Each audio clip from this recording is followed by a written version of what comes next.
ETF index mutual funds నేర్చుకుని stock మార్కెట్లో రాణించాలనుకుంటున్నారా? వెంటనే ఈ నెంబర్కి కాల్ చేయండి. నమస్తే రమగారు. నమస్తే జయ. రమగారు, ఈ మధ్య కొన్ని క్వశ్చన్స్ వచ్చినాయండి నాకు. మిమ్మల్ని అడగండి, మీతో డిస్కస్ చేయండి, రమగారితో చెప్పించండి అని. ఫస్ట్ క్వశ్చన్ అడుగుతాను. పూజ చేసుకునేటప్పుడు టిఫిన్ చేసి పూజ చేసుకోవచ్చా?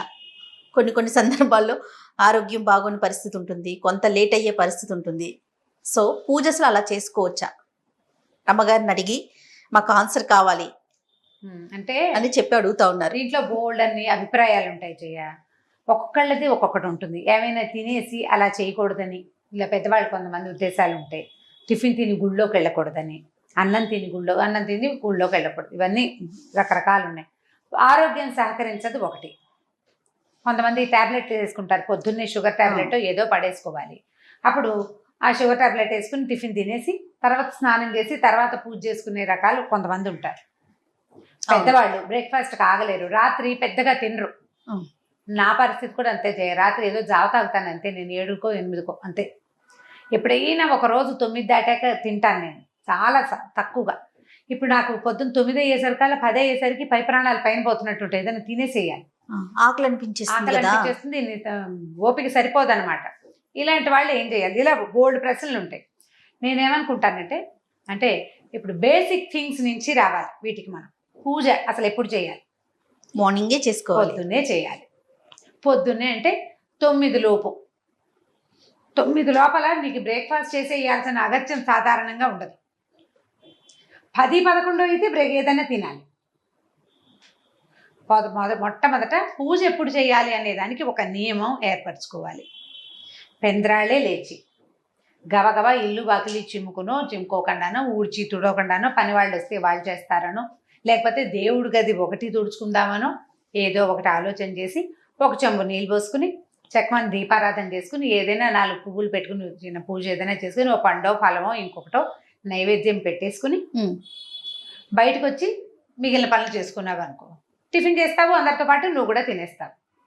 అలా కాకుండా స్నానం చేయకుండా అలాగే ఉండి మెల్లిగా ఆ పని ఈ పని చేసి పిల్లలకి బ్రేక్ఫాస్ట్లు పెట్టేసి, మగవాళ్ళకి బ్రేక్ఫాస్ట్ పెట్టి వాళ్ళని బయటికి పంపించి, లేదా ఆఫీస్ పని మీద కూర్చోబెట్టి ఆ తర్వాత నువ్వు స్నానం చేసి ఆ తర్వాత నువ్వు చేయాలంటే వీళ్ళందరి కోసం చేసిన టిఫిన్ ఏమో చల్లారిపోతుంది, నీకు నీరసం వస్తుంది, తినేయాలనిపిస్తుంది, అప్పుడు ఆకలి అనిపిస్తుంది కదా. ఇప్పుడు ఎంతసేపు మనకి ఆత్మారాముడు గోల పెడుతుంటే అసలు రాముడు పూజ ఏం జరుగుతుంది? సరిగ్గాను జరగదు కదా.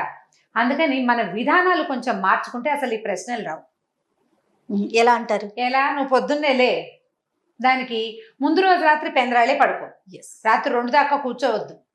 పిల్లలుంటే వాళ్ళ దారిని వాళ్ళు ఉంటారు, నీ దారిని నువ్వు పడుకో. కావాలంటే పొద్దున 1 గంట పడుకోవచ్చు. పెందరాళే లేవటం, లేవగానే అత్యవసరమైన 2-3 పనులు చేసి తొందరగా స్నానం చేసేయటం, స్నానం చేయగానే పూజో పునస్కారమో చేసేసుకోవటం, దీపారాధన చేయటం. ఇప్పుడు పూజ పెద్ద పూజ చేస్తారు కొంతమంది, చాలా అవి ఇవి చదివి అందరూ బయటికి వెళ్ళాక అప్పుడు నిదానం మొదలుపెట్టి చదువుకోవాలనుకుంటారు చూడు. వీళ్ళు ఏం చేయొచ్చు అంటే, మార్నింగ్ ఏదో చిన్న కప్పు కాఫీయో హాఫ్ కప్పు టీయో కాకుండా ఓ గ్లాస్ జావ తాగటం, ఒక అరటిపండు తినేయటం, ఓ 4 బాదం పప్పులో 6 బాదం పప్పులో రాత్రి నానబెట్టిన ఉంచుకుంటే చక్కగా ఒక 1/2 డజన్ బాదం పప్పులు తినేయటం. అప్పుడు మీరు నిదానంగా స్నానం చేసి 9:30కో 10 గంటలకో పూజ చేసుకోవచ్చు. పొద్దున్న తాగిన జావ ఉందా, గ్లాసెడ్ జావ ఉంది, అరటిపండు ఉంది, లేదా బాదం పప్పులు ఉన్నాయి. వీటిలలో ఏదో ఒకటి ఉండటంతో మిమ్మల్ని అది సపోర్ట్ చేస్తుంది. 100%. ఈ రాగి మాల్ట్లు జావలు అవి మేము తాగమండి, మా ఇంట్లో అలవాటు లేదంటే మీరంత హెల్తీ హ్యాబిట్స్లో లేరని అర్థం. అంతే, హ్యాబిట్స్ మార్చుకోండి. పొద్దున తప్పకుండా గ్లాసెడ్ జావ తాగాలి. హార్లిక్స్ తాగుతారు కొంతమంది, అవి మార్నింగ్ టైం తాగేసేయండి. బాదం పాలు తాగే వాళ్ళు ఉంటారు, బాదం మిల్క్ తీసుకుని తాగుతారు, ఆల్మండ్ మిల్క్, అవి కోకోనట్ మిల్క్ తాగుతున్నారు ఇవాళ రేపు హెల్త్ కోసం. అవన్నీ ఏం చేస్తారంటే బ్రేక్ఫాస్ట్గా చేసేసేయండి. ఎట్లా? మార్నింగ్ మీరు స్నానం చేసే లోపల పిల్లలకి ఏదైనా రెడీ చేసేటప్పుడు మనం బ్రేక్ఫాస్ట్ మిగిలిన వాళ్ళకి కోసం బ్రేక్ఫాస్ట్ చేసేటప్పుడు అలాంటప్పుడే మీకోసం ఒక వస్తువు తయారు చేసి పెట్టుకుని ఇక ఈ హరిహరాదులు అడ్డమైన అది తాగాల్సిందే మనం. అప్పుడు టిఫిన్ చేయక్కర్లా. కానీ పొట్టని మార్చి పూజ దగ్గర కూర్చుని ఏవో అవి ఇవి చదివిన కొందికి ఆకలేస్తుంది. ఆత్మారాముడిని క్షోభ పెడుతూ చేసే పూజ రాముడు స్వీకరించడమ్మా. చాలా ముఖ్యమైనది, అది అర్థం చేసుకోవాలి మనం. మనకు నియమం కావాలి. టిఫిన్ తినకూడదు. టిఫిన్ నువ్వు పళ్ళలో పెట్టుకుని ఏదైనా పచ్చడి నలుచుకుని నిదానంగా తింటే టిఫిన్. ఒక గ్లాసెడ్ జావకే ఉంది, కాఫీ లాంటిదే అది కూడా.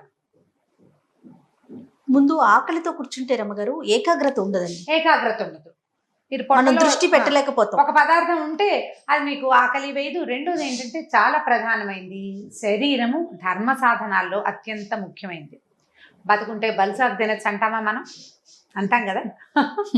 సరిగ్గా ఉంటే, హెల్దీగా ఉంటే ఏ పూజ అయినా చేయొచ్చు, ఏదైనా చేయొచ్చు. మనం పగలల్లా శుభ్రంగా తింటే రాత్రికి ఉపవాసం ఉండొచ్చు. శరీరాన్ని కష్టపెడుతూ చేసేటువంటి ఏ భక్తి మార్గమైనా భగవంతుడి ప్రశంసకి నోచుకోదు. ఇది తెలివిగల పని కానే కాదు, అసలు చేయకూడదు ఆ పని. మనం చేయకూడదంటే మన అలవాట్లని కొంచెం మార్చుకోవాలి, మన పద్ధతుల్ని మార్చుకోవాలి. ఆరోగ్యం లేని వాళ్ళు, ఎసిడిటీ ఉండేవాళ్ళు, రాత్రిపూట ఆహారం తక్కువ తీసుకునేవాళ్ళు, మాత్రలు ఏవైనా టాబ్లెట్స్ వేసుకోవాల్సిన వాళ్ళు తప్పకుండా బ్రేక్ఫాస్ట్ చేసేయాలి. అది మనకి 8:30 అనుకోండి, పూజని ఇంకొంచెం ముందుకు జరపండి. ఏవైనా చదువుకోవాలి, చాలా చదువుకోవాలనుకుంటారు మీరు, బోల్డన్ ఉంటాయి. లలితా శాస్త్రం చదవాలి, సహస్రం లేకపోతే విష్ణు సహస్రనామం చదువుకోవాలి, ఆదిత్య హృదయం 5 సార్లు చదవాలి, ఇవన్నీ ఉంటాయి. నా దగ్గర ఇంకొక మెథడ్ ఉంది, అది ఇంకా సింపుల్ మెథడ్. మీరు ముందు స్నానం చేసేసి దీపారాధన చేసేయండి. దీపం పెట్టుకోండి, అగరత్తులు వెలిగించండి, 2 పువ్వులు పెట్టండి, 2 పళ్ళు నైవేద్యం పెట్టుకోండి. 5 నిమిషాల్లో అయిపోతుంది. లేచి యువతలకు వచ్చి టిఫిన్ పని చేసి టిఫిన్ తినేసేయండి. టిఫిన్ అయిపోయాక మీరేం చదువుకోదలుచుకున్నారో అది చక్కగా కూర్చొని చదువుకోండి. ఈజీ కదా? ఈజీనే, కానీ తినేసి చదువుకోవచ్చు అంటారు. ఎందుకు చదువుకోకూడదు? నీకు ప్రధానమైనది ఏమిటి? దేవతకి అర్చన. అది నువ్వు చేసేసావు భక్తి శ్రద్ధలతో నువ్వు అర్చన చేసేసావు. ముందే నువ్వు పువ్వులు పెట్టావు, దీపారాధన చేసావు, అగరవత్తులు చూపించావు, పండు ఫలము పాలు కాచిన వేడి పాలు ఏవో నైవేద్యం పెట్టేసావు. పెట్టిన తర్వాత చదువుకోండి. పొట్ట స్థిమితంగా ఉంటుంది, పనులు అయిపోతాయి, మళ్ళీ లేచి అటు ఇటు వెళ్ళక్కర్లేదు, ఆకలి మీదకి ప్రాణం పిలవదు, నిదానంగా కూర్చుని చదువుకోండి. ఇవి ఈ రోజుల్లో చాలా మంది ఆడపిల్లలు, నేను చెప్తున్నాను కదా, నేను కూడా ఇప్పుడు షూటింగ్ పరిగెత్తుకుంటూ వచ్చేసాను. నేను వెహికల్లోకి ఎక్కాక అప్పుడు మెల్లిగా రామరక్షా స్తోత్రం చదువుకున్నాను. బ్రేక్ఫాస్ట్ చేసేసాను. నేను డ్రైవ్ చేస్తూ కూడా చదువుకుంటా. ఎక్కడికైనా వెళ్తూ క్యాబ్లో చదువుకోవచ్చు, కార్లో కూర్చొని చదువుకోవచ్చు. ఈ చదువు పూజ 2 ఒకేసారి చేయాలన్న ఆలోచన చేయక్కర్లా. మీరు అలా అనుకున్నప్పుడు మన పద్ధతులు విధానాలు మార్చుకోవడం, ఉదయాన్నే లేచి చేసేసుకోవాలి. అలా కుదరని పక్షంలో మీరు ఇలా చెయ్యండి. స్నానం చేసే ముందు ఒక 8-10 నిమిషాలు ఇస్తే చాలా, అంతకంటే టైం ఇవ్వక్కర్లా దేవుడి దగ్గర. ఈ 4 పనులు చేయటం: దీపం పెట్టుకోవటం, దీప ధూప నైవేద్యాలు 3, పువ్వులు, నమస్కారం చేసుకోవటం, లేచి యువతలకు అక్కడ దేవుడి దగ్గర చదవలసిన తొలి శ్లోకాలు కొన్ని ఉంటాయి. ఇవి అలా కాదు, మేము సంకల్పం చెప్పుకుని పూజ చేసుకునే వాళ్ళు కొంతమంది ఉంటారు. అవునండి, రోజు సంకల్పం చెప్పుకుని నిత్య పూజ షోడశోపచారాలు చేసే అలవాటు ఉన్నవాళ్ళు. మీరంతా చక్కగా జావ తాగేసి ఈ పని చేయండి. ఏదో ఒకటి తాగేసేయండి, ఆత్మారావుని శాంతిపరచాలంటారు. ఇంత కాకుండా బాగా ఆ మాత్రం తీసుకోండి. పెద్ద గ్లాస్ తీసుకోండి.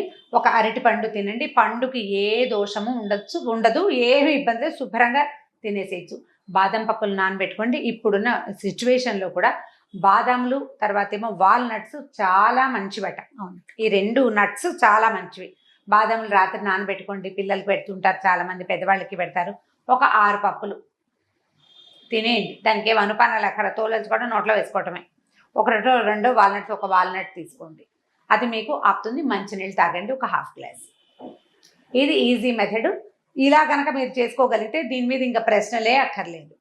అంతే. లేని పక్షంలో మనం ముందే అనుకున్నట్లుగా ఉదయాన్నే లేవండి, చక్కగా మొత్తం గబగబా చేసేసుకోండి. చాలా ఎర్లీగా లేచి పూజ చేసేసుకుంటే సరిపోతుంది. అప్పుడు ఆకలి అనే సమస్య లేదు, ఉండదు. అంతే కదా? అంతే. రైట్ అండి, థ్యాంక్ యూ అండి. నమస్తే. నమస్తే. ఈ వీడియో కనుక మీకు నచ్చినట్లయితే లైక్ చేయండి, షేర్ చేయండి. మరిన్ని వీడియోస్ కోసం మా ఛానల్ని సబ్స్క్రైబ్ చేసుకోండి.